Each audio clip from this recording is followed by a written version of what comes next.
ادخل شوف ابوك. يا رب تكوني ارتحتي بقى، اديني سبت شغل وسبت حالي وجيت معاكي. هي ايه البجاحه دي؟ ما توطي صوتك عشان ابوك. اوطي صوتي ايه؟ انا بعمل حاجه غلط؟ ايوه ابوك اهم من الشغل ومن القرف ده كله، خش شوف ابوك. طب ازيك يا حمايه؟ الله يخليك يا بنتي. عامل ايه؟ الحمد لله والله. معلش اتاخرت عليك النهارده. الله ولا يهمك، الله يعينك. هطلع لك غيار كده واغير لك هدومك عشان اتوسخت من عليك قوي. هو احمد انت ما قلتلوش اللي انا تعبان؟ قلت له وهو بس عشان مضغوط، بس اليومين دول عنده شغل، بس هو هيجي لك. يلا ربنا يعينه. اغير لك الاول ولا اعمل لك تاكل الاول؟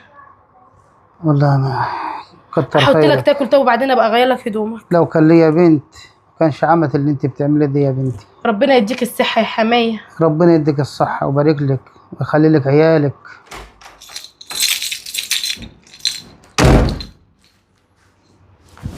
الحمد لله على السلامه. الله يسلمك. عامله ايه يا سعاد؟ الحمد لله كويسه. اه بقول لك انا رحت لابوك النهارده. عامل ايه؟ تعبان بصراحه، وكان باين عليه التعب قوي. وبعدين سأل عليك، انا مش كل ما اروح بقى هيسأل عليك وانا افضل بقى اقول له ده في الشغل واطلع له بحجج. ده ابوك يا احمد، يعني مهما كان. ماشي يا سعاد، خلاص هبقى اروح له. يلا خش حط لي اكل عشان جعان. ايوه هتروح له امتى يعني؟ ما انا عايز اعرف. قلت لي خلاص يا سعاد هبقى اروح له، انت ليك كلامك كتير. خش حط لي اكل بقى بقول لك. يوه كده يا احمد يا ابني ما تجيش تسأل عليا، ومراتك فيها الخير كانت بتجي تشوف طلباتي. ايه يا حمايه؟ انا خلصت كل حاجه بره، امشي انا بقى. بارك الله فيك يا بنتي. عايز حاجه مني طيب؟ هو انت ما قلتيش لاحمد يا بنتي اللي انا تعبان؟ قلت له، وقال لي اول ما هاخد اجازه اليوم ده هروح اقضيه مع ابويا. هو الشغل اهم من ابويا يا بنتي. هو مضغوط بس، معلش يا حمايه. وبعدين انا باجي لك اهو، مش مقصره معاك، انا واحمد واحد. هو زعلان مني في حاجه؟ لا بس ما ليه بتقول كده؟ ما فيش الكلام ده. يعني 3 شهور ما يجيش يبص عليا بصه؟ فعلا كلام امه طلع صحيح. دلعته زمان وكانت بتزعقلي تقول لي ما تدلعوش، شد عليه خليه يطلع راجل. وفي الاخر الدلع بتاعه طلع على عينيا اهو. كنت انا بشيل مناب واديهوله وياكله عشان يتقوى ويتغذى ويبقى قوي ويطلع راجل، وكنت عايزه احسن مني. لكن للاسف ادي اخرة الدلع، عنده جحود، ما بصش لابوه ولا بصه. كنت ازعل منه ما يجيش حتى يرضيني وياخد بخاطري. هعمل ايه بس؟ معلش يا حماية، انا هخليه يجيلك.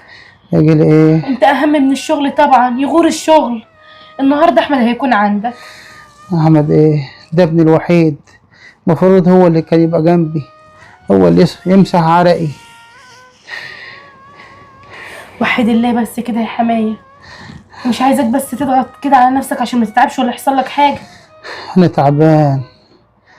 التعب مش تعب وجع، التعب اللي انا عاوز نظرة من ابني يبص عليا، يبقى جنبي، يفتكر ابوه لحظة. هيندم ندم شديد لما فجأة مش هيلقاني قدامه. وحد الله بقى يا حماية بقى، ما تقلقنيش عليك.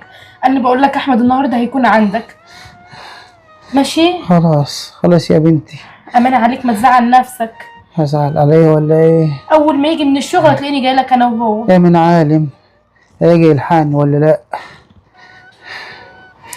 هسيبك انا يا حماية. اجعلك مسطرة دنيا واخرة يا بنتي. عملتي اللي ابني ما عملوش، روح يا ابني اللي يسامحك، ده حق ما انا عملته معاك. ادخل شوف ابوك. يا رب تكوني ارتحتي بقى، اديني سبت شغل وسبت حالي وجيت معاكي. هي ايه البجاحه دي؟ ما توطي صوتك عشان ابوك. اوطي صوتي ايه؟ انا بعمل حاجه غلط؟ ايوه ابوك اهم من الشغل ومن القرف ده كله، خش شوف ابوك. طب اديني بقى يا رب تحطي بقى ايه، فاهمه؟ وتسكتش. الادم غبي، معرفش جايب القساوه دي كلها منين. ادخل يلا ابوك اهو. يابا تلاقيه مريح بس هيفرح اما يشوفك. نايم يا بنتي، ده نايم يا بنتي، هنيجي قلقناه. كنت جيت له عادي الصبح. هيصحى على خبر حلو ان هو شايف ابنه قدام منه. حمايه احمد جالك اهو يا حمايه، قوم. ليه يابا؟ عامل ايه؟ يا حمايه. عامل ايه يابا؟ حمايه ابوك مات. يابا يابا كان نفسي اشوفك يا شيخ، منك لله. قوم رد عليا وجالك اهو. قوم رد عليا، حرام عليك، كفايه لو كنت جيت شفته.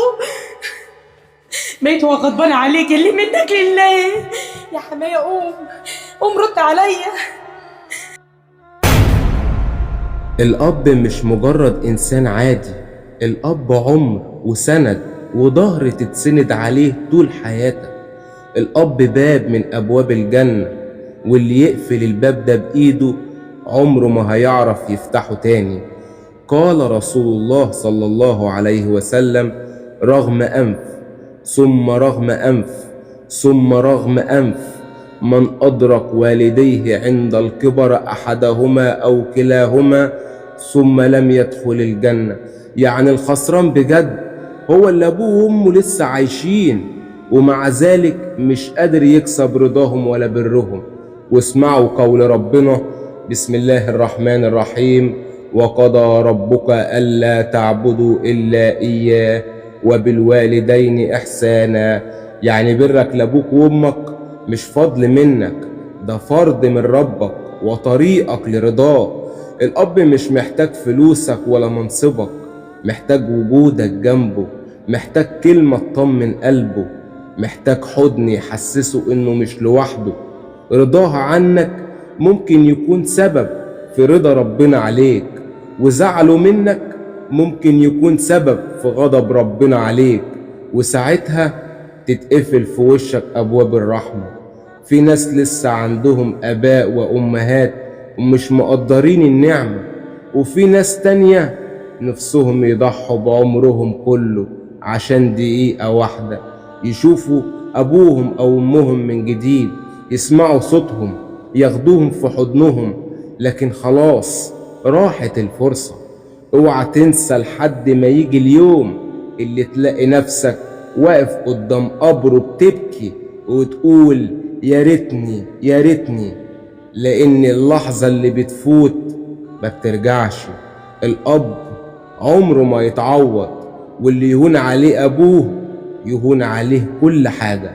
يا رب تكون رسالتنا وصلت، وتحياتنا أحمد وسعاد.